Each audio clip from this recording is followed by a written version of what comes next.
Sureshvara Prabhu, we welcome you to our Russian Sangha channel. You have the floor. Spasiba, Satimadaji. Thank you, Prabhus, for welcoming me back to your Russian Sangha online.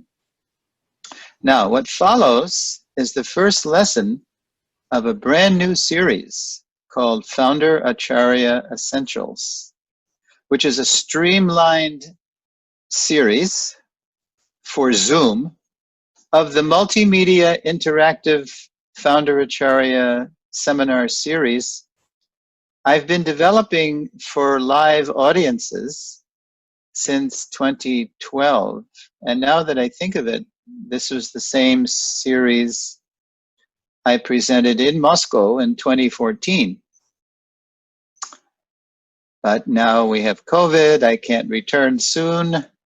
So I decided to make a very concise version without PowerPoints and a lot of interaction, but we will do questions at the end.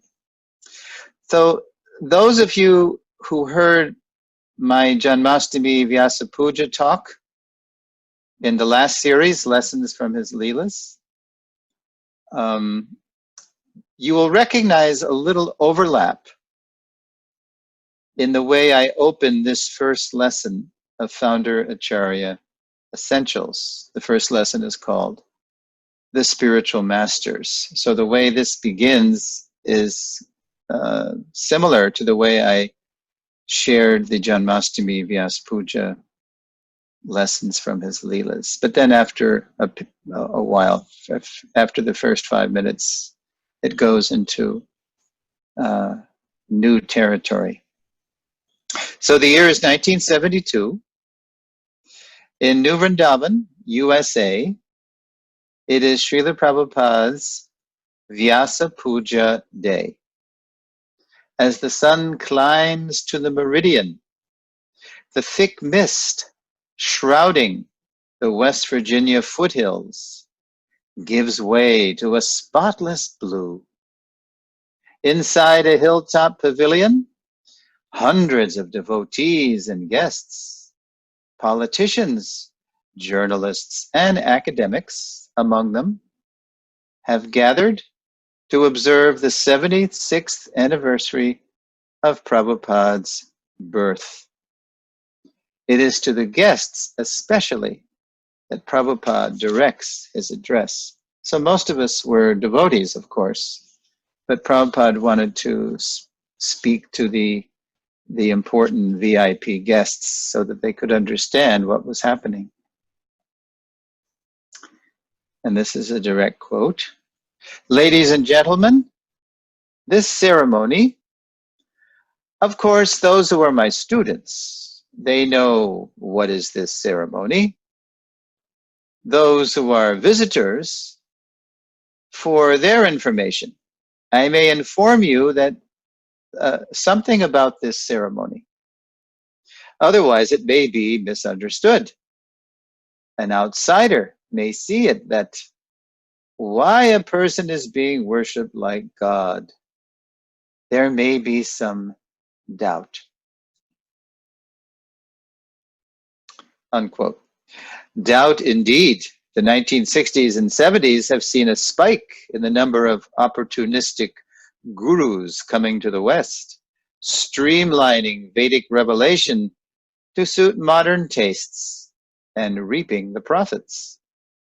To establish trust, Prabhupada begins to demystify, quote, the guru by connecting him to other gurus in, quote, parampara, a disciplic succession of authentic spiritual masters, descending from Lord Krishna himself, the Supreme Personality of Godhead.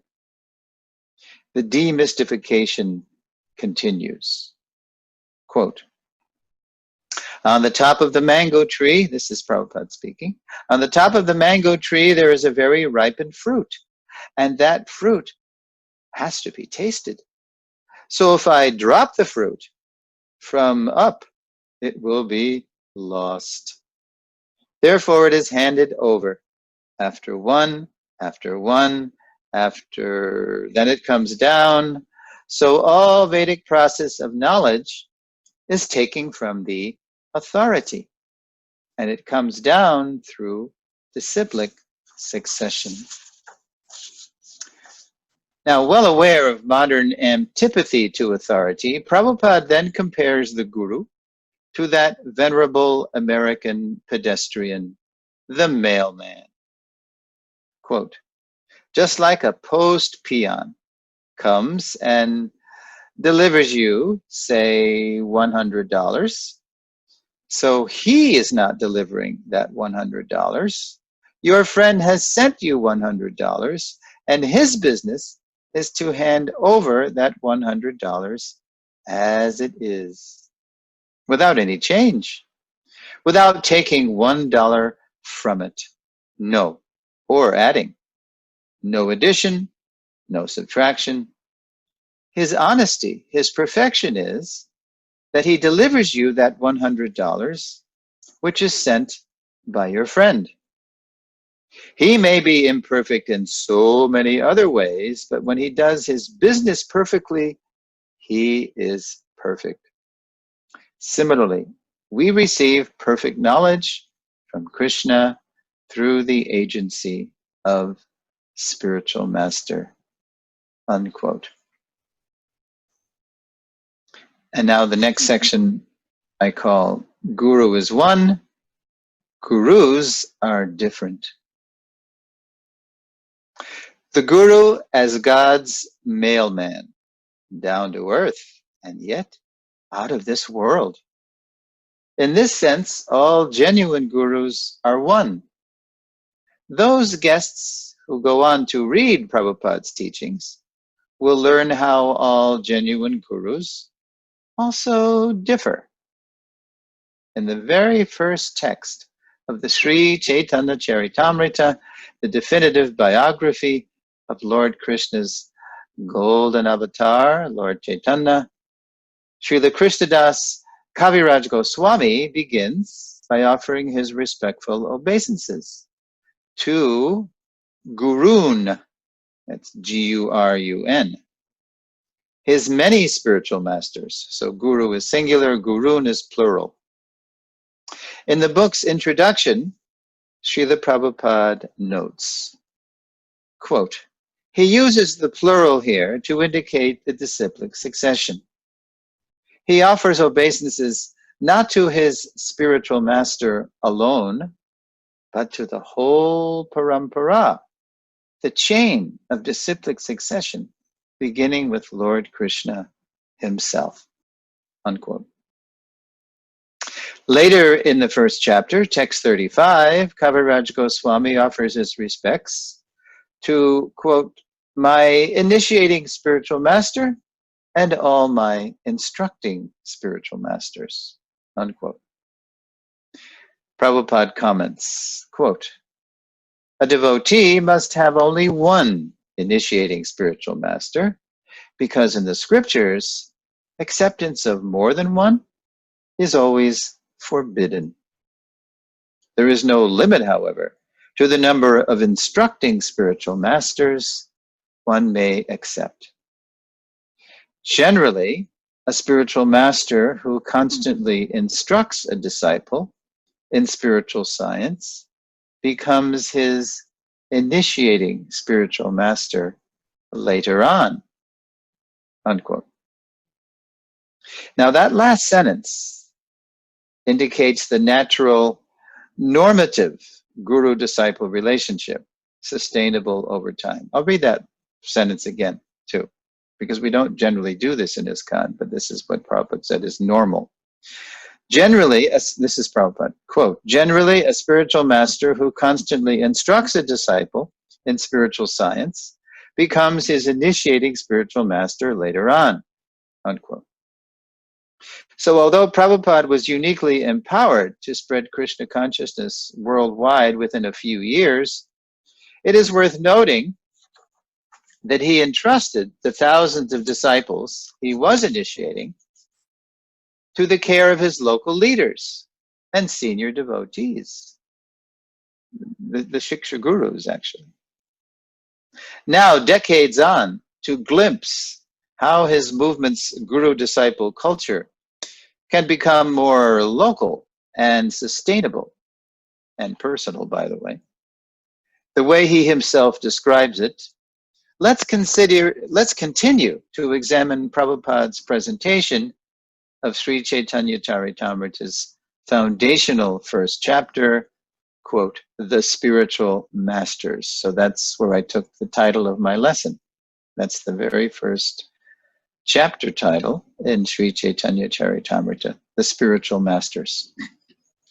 Next section of my talk I call Initiating and Instructing Gurus.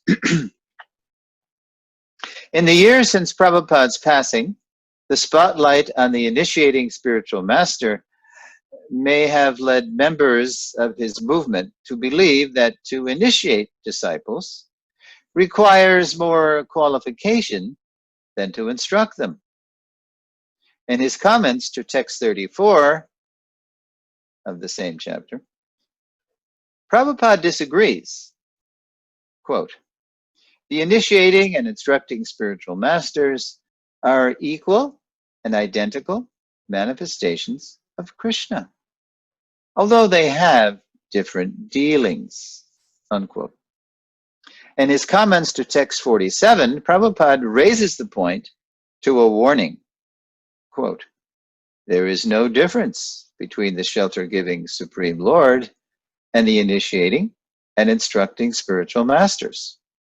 If one foolishly discriminates between them, he commits an offense in the discharge of devotional service, unquote.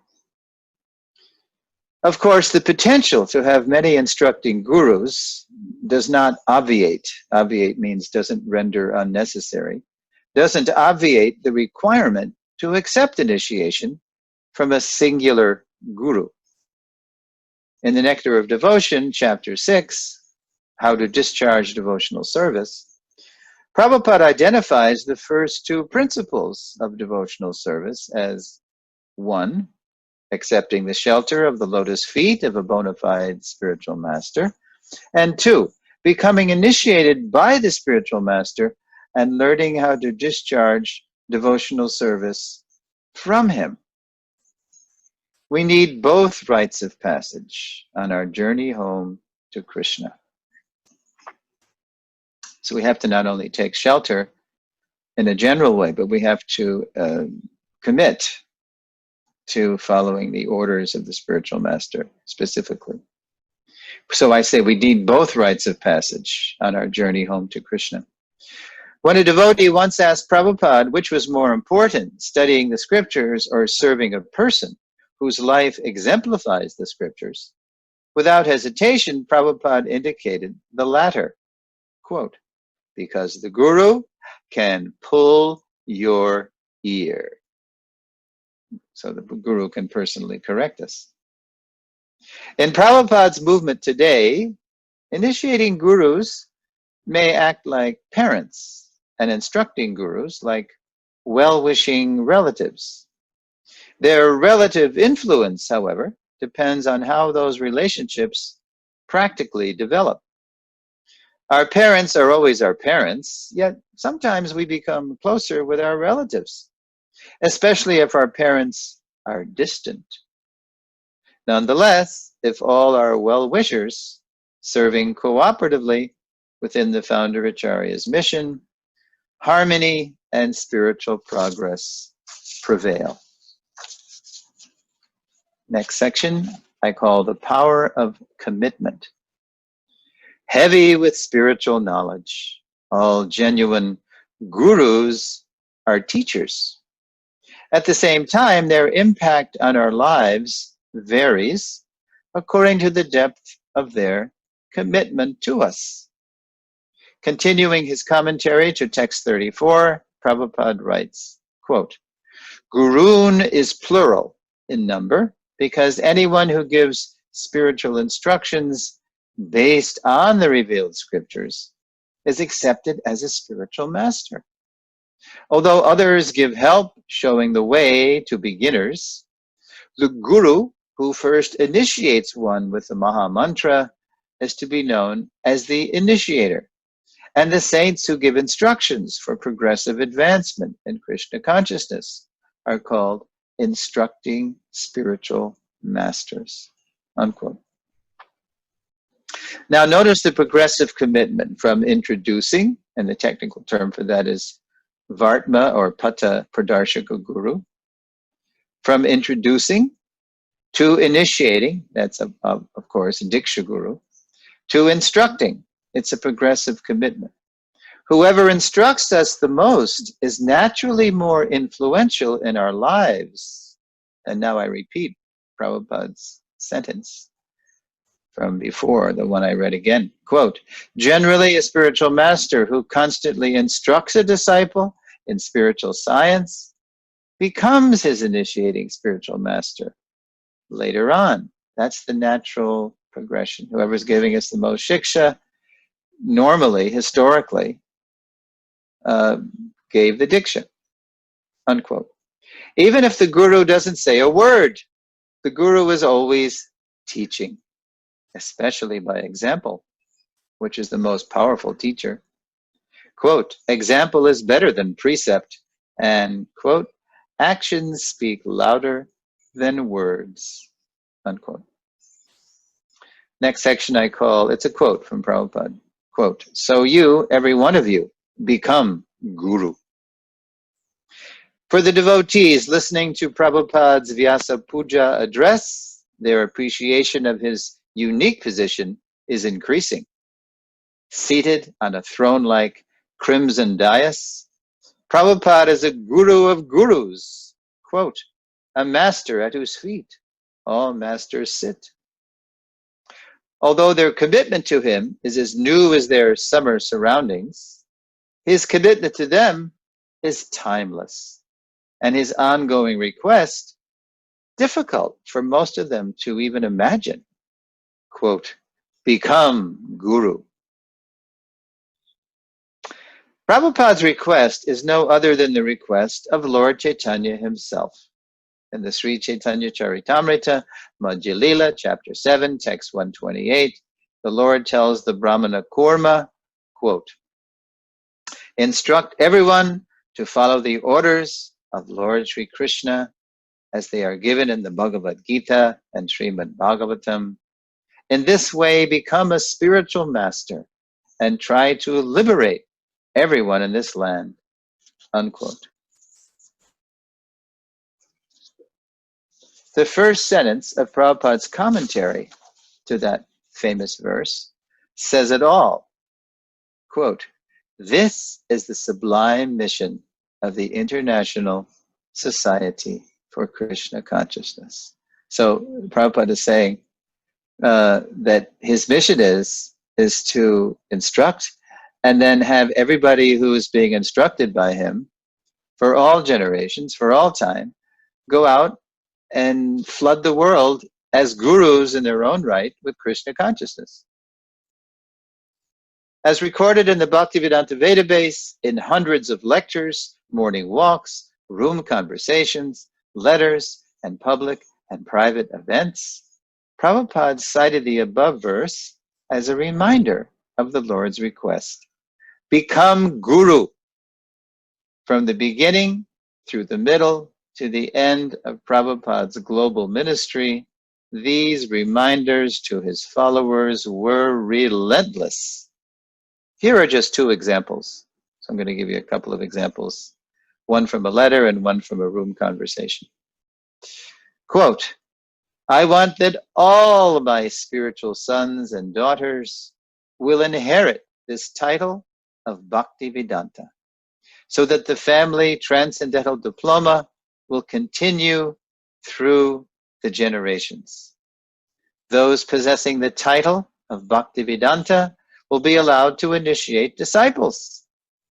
Maybe by 1975, all of my disciples will be allowed to initiate and increase the numbers of the generations.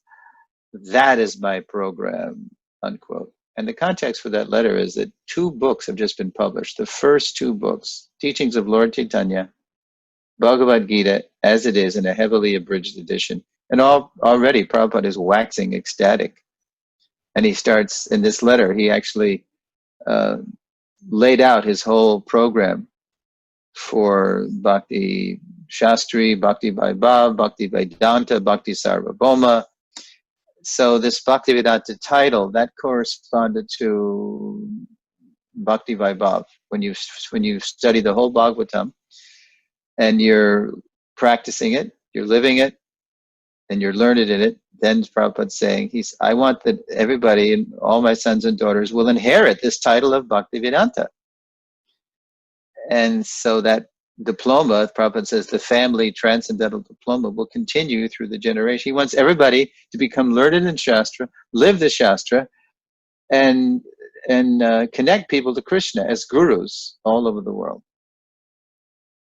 That is my program. So you see how expansive Prabhupada's vision of the Parampara was, and how it was to cover the earth. So that was a letter, 3 January 1969, early 1969. And he's saying by 1975, maybe all of my disciples will be allowed to initiate. And he didn't say he'd be gone either, because and he wasn't gone. But of course we weren't ready. But still, that was Prabhupada's vision. He wanted to flood the world with Krishna consciousness. As he told Hari Shari Prabhu, my desire is to spread Krishna consciousness everywhere at once. That's why we can never keep up with Prabhupada. And here's another reference to be guru. This is a conversation in Tehran, of course, Iran, 13th March 1975. Quote, so you, every one of you, can become guru. Now he's speaking to three householder couples. Atreya Rishi and his wife, Dayananda and his wife, and Navayovan and his wife. So it was three householder couples who opened up Tehran before the Ayatollah and all those guys came in. During the days of the Shah of Iran. Again, quote, so every one of you can become guru. Now you may say that, oh, I'm not interested to become a guru. But Chaitanya Mahaprabhu says that if you were not interested, that's not very good. You should be interested. You must be guru. That is success of your life. You see, the Prabhupada's mood is so urgent. And how can it be spread all over the world unless Prabhupada says we need millions of gurus? Now, at this point, Prabhus, I'm approaching the end of this talk, so please start formulating, thinking about, composing any questions or reflections you may have after I've finished. And the last section is called Strictly Follow. So while he was spreading Krishna consciousness worldwide, Prabhupada anticipated the disorder, the chaos that would likely befall his movement after his passing. He even referred to it indirectly in one of his Bhaktivedanta purports. This is a quote from a fourth canto purport, anticipating what would happen to his movement after he left. Quote, the main business of human society is to think of the Supreme Personality of Godhead at all times, to become his devotees, to worship the Supreme Lord, and to bow down before him. The Acarya, the authorized representative of the Supreme Lord, establishes these principles. But when he disappears, things once again become disordered. The perfect disciples of the Acarya try to relieve the situation by sincerely following the instructions of the spiritual master. That's exactly what happened in ISKCON. After Prabhupada left, a lot of chaos, and we're still recovering from that, but enough Prabhupada had entered so deeply into the hearts of so many devotees that gradually over time, the movement's becoming purified of all the chaos and the disorder that happened after he left. It's almost an inevitability that that will happen.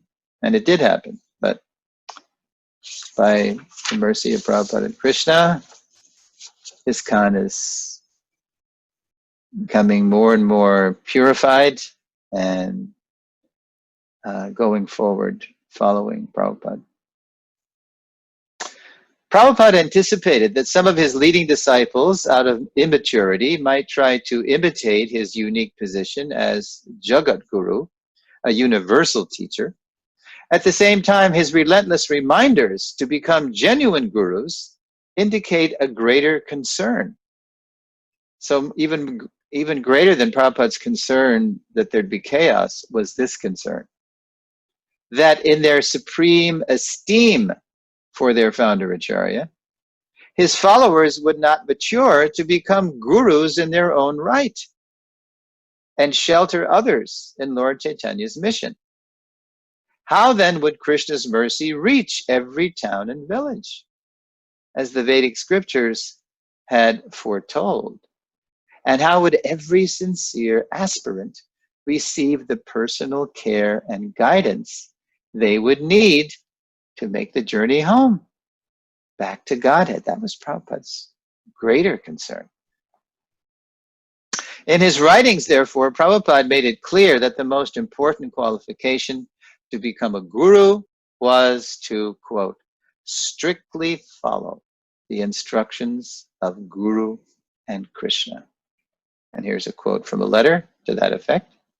Quote, a person who has liberated Acharya and Guru cannot commit any mistake, Prabhupada wrote an early disciple. But there are persons who are less qualified or not liberated, but still can act as Guru and Acharya by strictly following the disciplic succession. So that's our qualification to be Guru. All we have to do is strictly follow Prabhupada and our Diksha Shiksha Gurus. We have to follow in their footsteps, and then we can give shelter to others. We don't have, and then the next paragraph elaborates on that. One need not be a superman or a superwoman to be a regular spiritual master. Liberated or non-liberated, a guru is genuine if he or she, quote, strictly follows the orders of Guru and Krishna. By Prabhupada's reckoning, his movement likely has more local gurus than its own members even recognize. They simply need to be formally approached for guidance and formally encouraged to give it.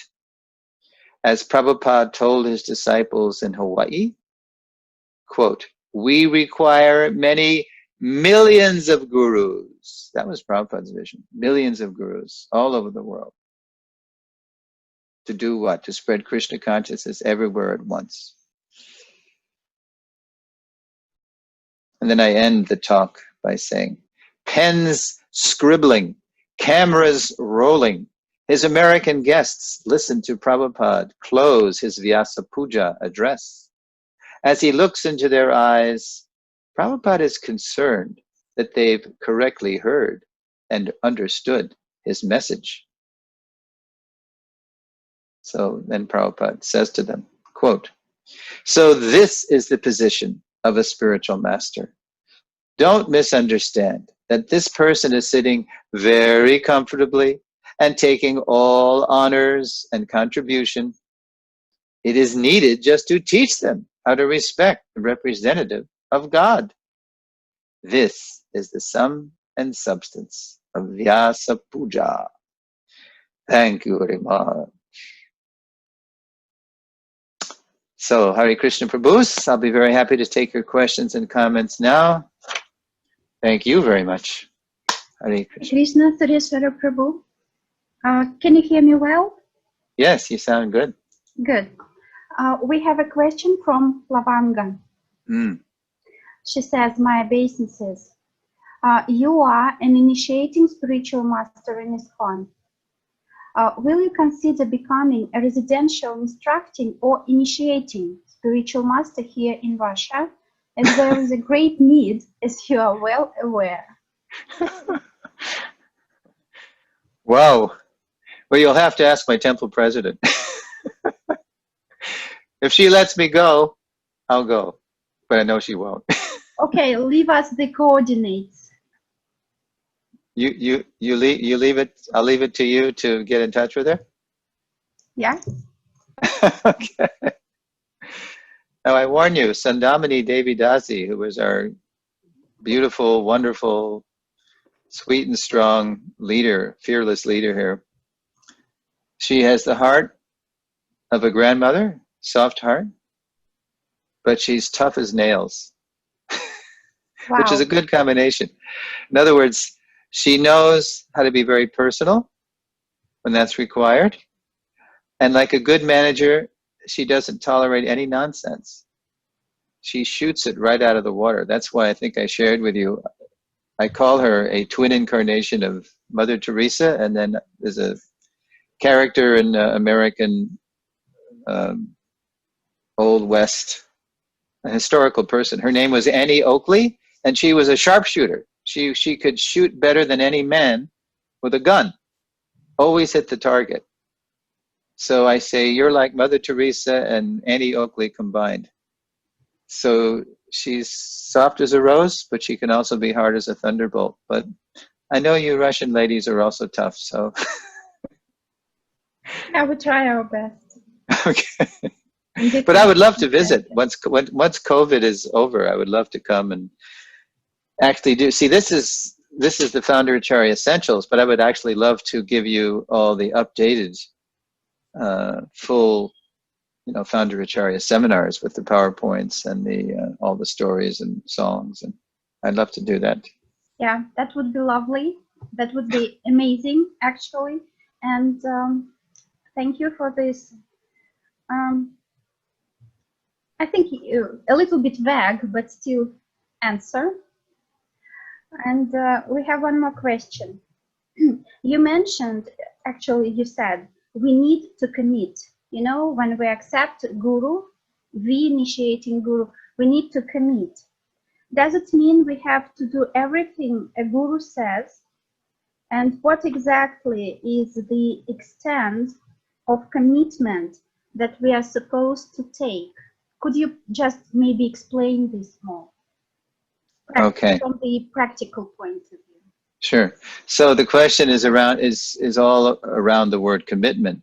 So interestingly, when I was presenting commitment, I was presenting I was presenting the way gurus differ in three ways.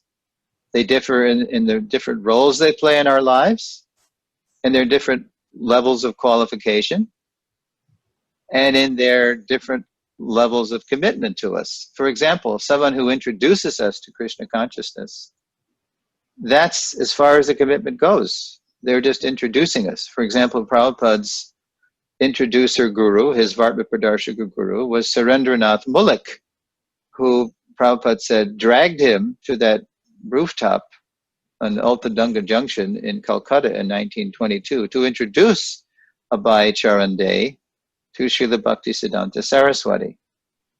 And as far as I know, Narendranath himself did not become an initiated disciple of Bhaktisiddhanta, but all of Prabhupada's friends thought that this was a real sadhu, and so they wanted to see what their leader, Prabhupada said, somehow I was always a leader of my friends, always in my life, but whether I was a young child or older, somehow I was always the leader. And so they wanted to see what Abhay would say. So Prabhupada was very impressed. Finally, this is a real sadhu. I can see Lord Chaitanya's movement is in good hands. So I was talking about the level of commitment from the guru's side in my presentation. So your question is more from the disciple's side. Yeah. So the disciple is really, as Prabhupada said, when he dedicated the Bhagavatam to his spiritual master, when he was writing the Bhagavatam in India at Radha Damodar temple, dedicating the Bhagavatam to his spiritual master on the 26th anniversary of his disappearance. he lives forever by his divine instructions, and the follower lives with him. So to really be a follower, a disciple of a guru, means to follow the instructions. And those instructions, they take different forms and different shapes. So, like Prabhupada was so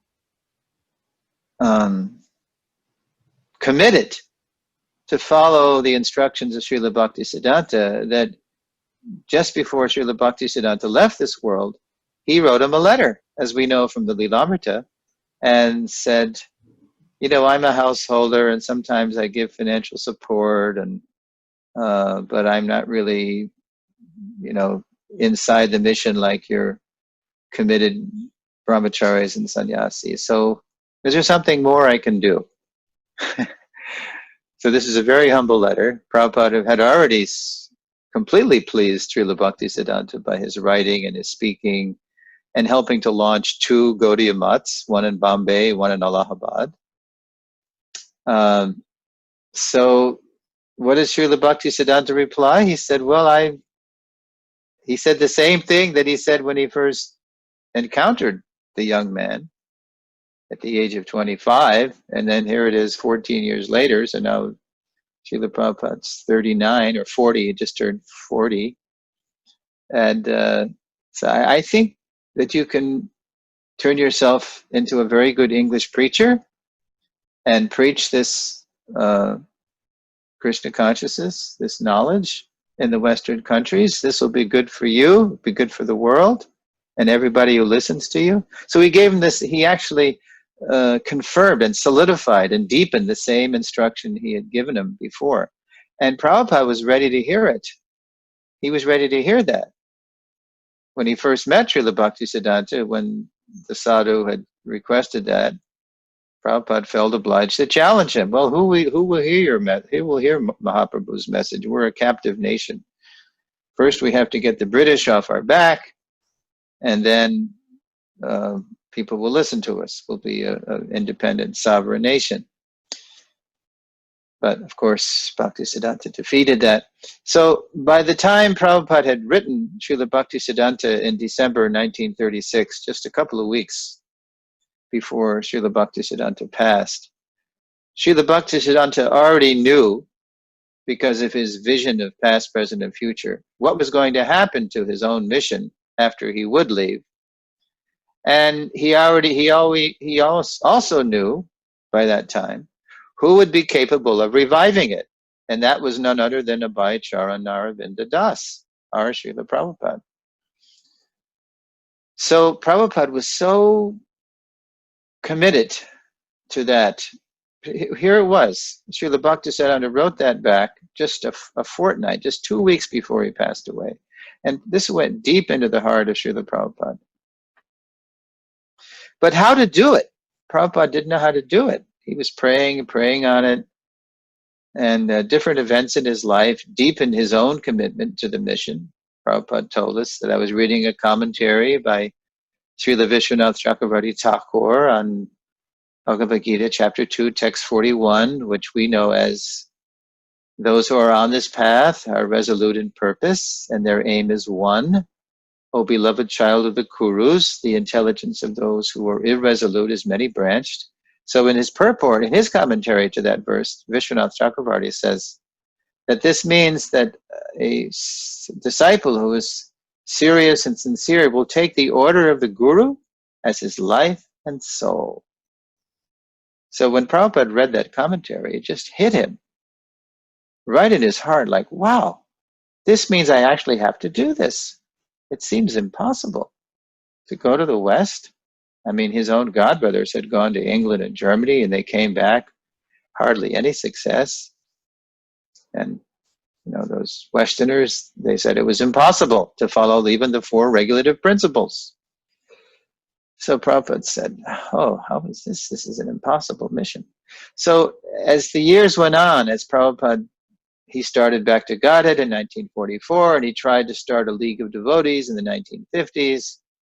And then he took sannyas, and he never forgot the mission, even after the Gaudiya mission externally that organization fragmented and they stopped functioning as a cooperative mission as they had been in the 1920s and early 30s.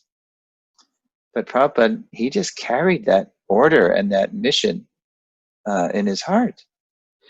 And so he was totally committed that even he had become an old person.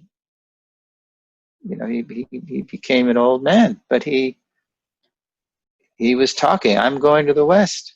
It was like do or die. And he almost did die on the ship, as we know. So that was the level of Prabhupada's commitment.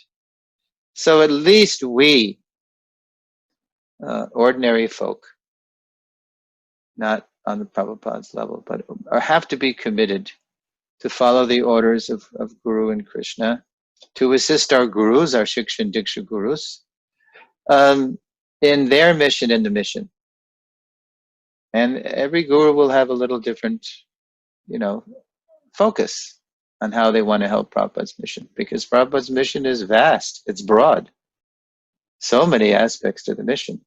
But that's mercy, because that means there's something in the mission that we'll be able to relate to, connect with, be passionate about, give our lives to. Something for everybody in Prabhupada's mission. So find that something. It takes time. It's taken me my whole life to discover that my mission in the mission is to travel all over the world, either really or virtually, to reconnect or connect people to Srila Prabhupada. That's become my mission in the mission. So, okay, I don't know if is that okay? Yes, thank you. Hi. Sureshvara Prabhu, one more question. Mm-hmm. Yes, I've heard you've said that Srila Prabhupada took the order of his spiritual master as his life and soul, right? Mm-hmm. And Prabhupada was, like outstanding, out of the ordinary, above us all. But, do you think it could be maybe acceptable to negotiate or discuss some instructions that your guru has given to you, but you find difficult to follow? Wouldn't be just more honest to say that probably at the moment I won't be able to do that, maybe in future, but so far, and try to, just to discuss it with your guru? Or how do you see it? Is the guru's instruction is like, so to say, set in stone? Okay, so I'm hearing that Prabhupada, he's Prabhupada. So he did the orders of his spiritual master like no one ever did, like no other founder Acharya ever did. It was unprecedented. So who are we? We're ordinary people, and maybe we're not so fixed or surrendered or powerful or what have you. But I might remind you that even Srila Prabhupada, when he met his spiritual master and was inspired by Srila Bhaktisiddhanta, and who immediately won his heart and took Prabhupada's heart away from Gandhi, and then before Bhaktisiddhanta Saraswati Thakur left this world, and confirmed the mission to spread Krishna consciousness in English. That's specifically what he told Prabhupada, because English was the rising star of languages. It was becoming the dominating language of the world. So Prabhupada told us that I wanted to join him immediately, but I was a family man. I already had a wife. I already had a child. So to abandon them, it would have been an injustice. So I had a strategy that I was foretold by an astrologer that I would be very rich. So my strategy was like, okay, I can't do it now. I can't just surrender to the order now, but I'm going to gradually, over time, I'm going to become wealthy. And then when the grihastha phase of my life is behind me, and the children are grown, and the wife is safely in the sangha of other senior ladies, as is the custom very often in India, And I will take my accumulated wealth and I will go to the West with my wealth. And I will be able to do the mission. So even Prabhupada had a strategy of how he was going to gradually do it. So that's one aspect of the answer, because it sounded like when you asked the question, maybe we couldn't relate, or we weren't prepared to do even that particular thing the Guru was asking. So fear not, because as I said, Prabhupada's mission is vast, and there's a place for everyone in Prabhupada's mission. And if the Guru, the Shiksha Diksha Gurus, are worthy of that name, they will know our nature. They will be able to determine our nature, and they will engage us appropriately in Prabhupada's mission. They're not going to ask us to do something that is not really our nature. Of course, we have to surrender to the basics. You know, it's not the nature, quote unquote, of a conditioned soul to avoid intoxication, illicit sex, meat eating, and gambling. That's, you know, why we're in the material world, because we're trying to enjoy Krishna's material energy. So in general, we have to at least accept the general instructions. All gurus have the same general instructions following Prabhupada, to commit to abstaining from those activities which spoil our spiritual life, which spoil our self-control, which spoil our truthfulness and our cleanliness, like that. So we all have to surrender that in a general way. But then the more we develop ourselves, and ideally, this is why I'm a big fan, I'm a big proponent of taking time, you know, taking a lot of time actually to determine who is the right person to accept a diksha from, and also who are proper people to reinforce and enrich that initiation as shiksha gurus, because they should know us and we should know them. And that's in the Shastra. There has to be a mutual examination period before, well, specifically diksha that was described. So we should be able, we shouldn't prematurely accept gurus, because then it's just sentimental. And you know what happens when people, for example, get married just on sentiment without thinking things through. Pretty soon the honeymoon wears off, and then, oh, I don't like you anymore. You're not pleasing my senses, right? So the heart of a guru-disciple relationship is that it's the guru agrees to take charge of the disciple, as Prabhupada would say, to guide the disciple back to Godhead, and the disciple agrees to accept the guru's instructions. But the guru knows that those instructions will vary according to, you know, I'm talking about specific personal instructions now, will vary according to the nature of the disciple. Some disciples might be told, okay, you do business for Krishna, and that's your ticket back home. You just, you know, bring all the Lakshmi, and of course keep a balance. It doesn't mean you abandon your sadhana. Keep your sandwich, hearing and chanting in the morning, hearing and chanting in the evening, and in the day your business is to raise funds, to do wonderful things with Lakshmi, goddess of fortune. Engage Lakshmi in the service of Narayan. Somebody else, the guru may say, okay, your business is to study all day and teach. It's the whole Daivi Varnashram thing. We all have different natures, and those natures are to be appropriately engaged. So I think, I don't know if it was somebody in the Russian Sangha asked this, but I gave an example of when two of my old friends, husband and wife, at New Vrindavan, the first ISKCON farm. So they had the first male child born in the movement. The first female was Saraswati, Shamsundar and Malati. So the next, let's see, it was 1960. It was 69 actually, yeah. 69, so from 67 to 69.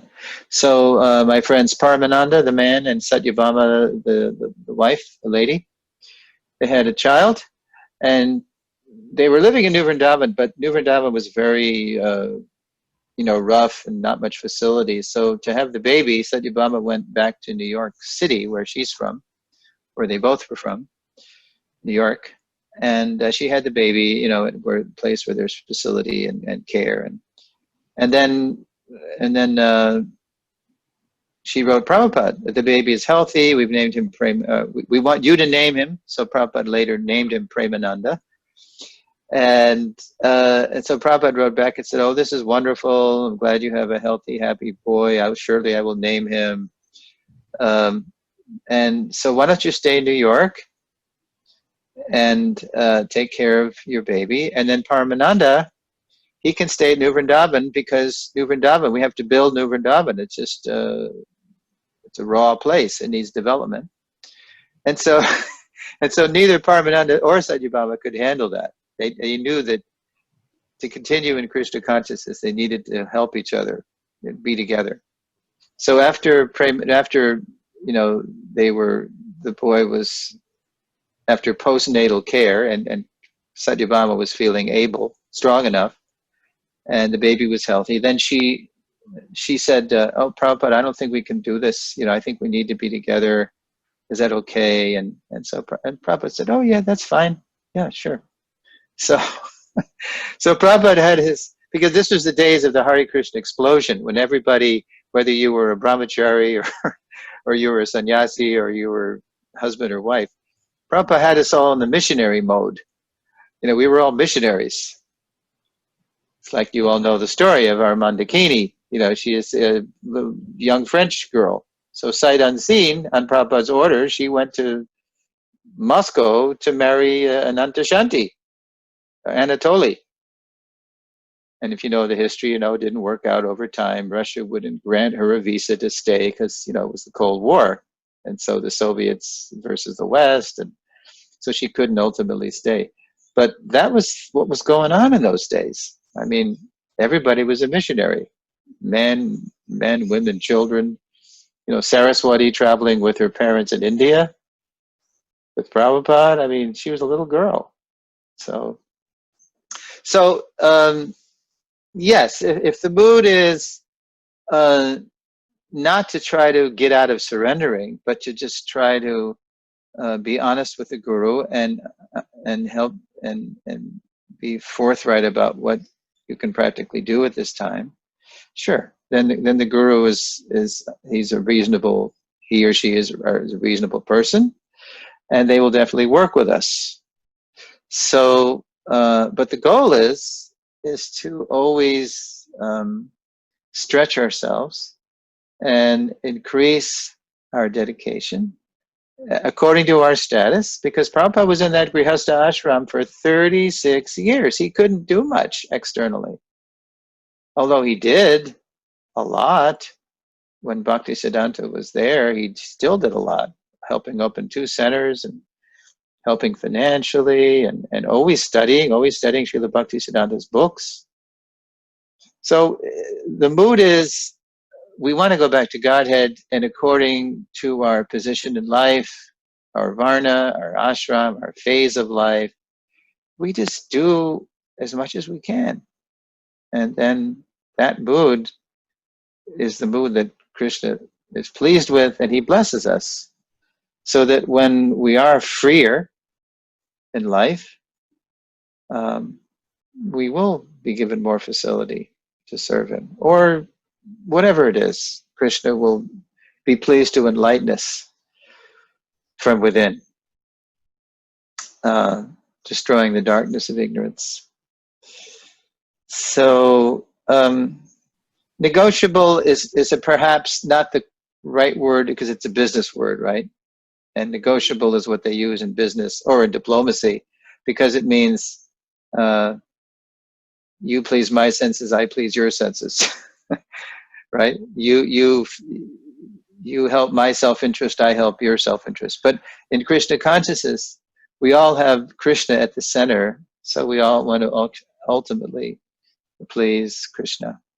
So that should be our motive, regardless of externally what's going on in our lives. Is that okay? Yes, thank you very much for such a deep and very detailed answer. And yes, and also, you know, we always hear that when Guru gives you an instruction, he gives you the strength to follow it, right? Mm-hmm. If you have faith. That's true. That's true. Faith, I guess. Sooner or later, because Prabhupada had that instruction, and it wasn't until 43 years after we heard that initial request, 1922, 1965, Prabhupada got on the ship.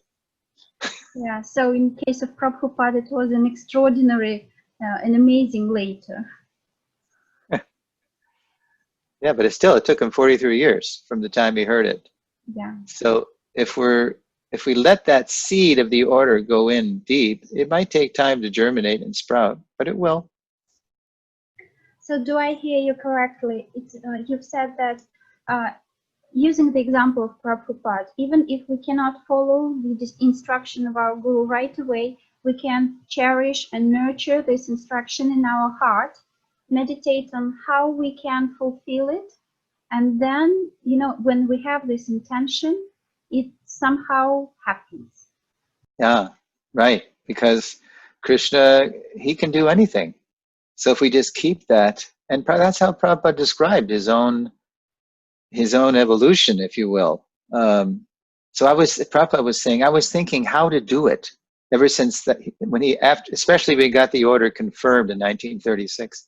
I was thinking how to do it, how to do this. This is like an impossible, and even as we know from Prabhupada at Radha Damodar in the 1960s, when he was bound and determined, he was writing those books to take them with him on the boat. He was begging Rupa Goswami and the 6 Goswamis, crying in the middle of the night, hey Rupa, please, Guru Maharaj has given me this impossible mission, how to do this? And then Harishari reports that Prabhupada confirmed that, yeah, he did have visitations from Srila Bhaktisiddhanta, not just dreams, but actually personal visitations from Rupa Sanatan, Srila Bhaktisiddhanta, Jiva, Sri Jiva. Prabhupada confirmed that. He didn't want to talk about it, but he did. He said yes, that happened. So he was personally, because of the depth of his desire and surrender, he was super duper, that's what we say in English, super duper empowered to do what no one else had ever done by all the previous acharyas. Srila Bhaktisiddhanta said when he came to him, he said, now you can write commentary like Vishwanath. Now you can write commentary like Baladev. Don't worry, we'll help you. Because he was so worried that what he was doing, it wasn't going to have the potency to penetrate the hearts of people buried in passion and ignorance. So after that visitation of Srila Bhaktisiddhanta, then Prabhupada, he felt so relieved. He felt so empowered. He felt so confident. Yes. So who are we? We're not like that. But at least we can keep the desire to execute the orders of Guru and Krishna. And it's a nice first canto purport where Prabhupada writes about how just as birds fly in the sky in different levels, so we can also fly according to our capacity. It's a very nice purport. So some have big capacity, some have less capacity, but if we're giving 100% according to our capacity, as that story of Hanuman and the spider, showed. Lord Rama is building the bridge, and Hanuman is dismissing the efforts of the spider, just kicking the dust off the boulders. No, said Lord Rama, he's doing as much as you. Don't be so proud. He's doing the same as you. You're doing your capacity. He's doing his. So we don't have to worry. We don't have to compare ourselves to others. We just have to do all we can. And that's all we can do. And Krishna's pleased. And Krishna does the rest.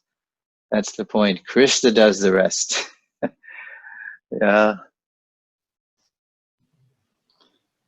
Yeah. Okay, an hour is up. How are we doing? Any more questions? Maybe just a comment that I really appreciate you quoting this letter. I think it was written to Hamsadutta in 68 about the title Bhaktivedanta, and that anyone who passes this exam, he can become a guru. And it just shows how much faith and belief Prabhupada had in us. So it's so inspiring. So inspiring. Yes, and belief in the order of Lord Chaitanya. Everybody. Yeah. Yeah. So yeah, that is very inspiring, and we're still trying to fulfill that in ISKCON, right? Yep. We do. Dear Sureshvara Prabhu, those are all questions and comments that we've got so far. We would really like to tell you how much we appreciate your kind association. You're taking time to share this nectar of Prabhupada and Guru Tata with us on this channel, Russian Sangha. Thank you very, very much. And we are looking forward to the next session. Thank you, Prabhu, and I'll give you a little preview of the next session, because the next lesson in the series, I take the titles from my seminar series, it's called the Founder Acharya Principle. So in this lesson, we looked at generally a little brief overview of Guru Tattva as Prabhupada presents the principle of Guru in the Guru principle in the first chapter of CC. Now, in the next lesson, we look at a certain kind of guru, a guru of gurus, a founder acharya, and we look at how that concept of founder acharya evolved in the Gaudiya Sampradaya from the time of Mahaprabhu until the present time. So it was an evolution of the principle, and how that evolved over time, and how it manifested ultimately in Srila Prabhupada. So stay tuned. I think we're going to do it in 2 weeks, 2 Sundays, because every other Sunday I go to Istanbul. I'm presenting the lessons from his Leelas. I started that last Sunday, and then so we'll do in 2 weeks. Yes, thank you. Thank you for sharing it with us and the Istanbul, and looking forward to meeting you here again. Thank you, Prabhu. Jai. Srila Prabhupada ki jai.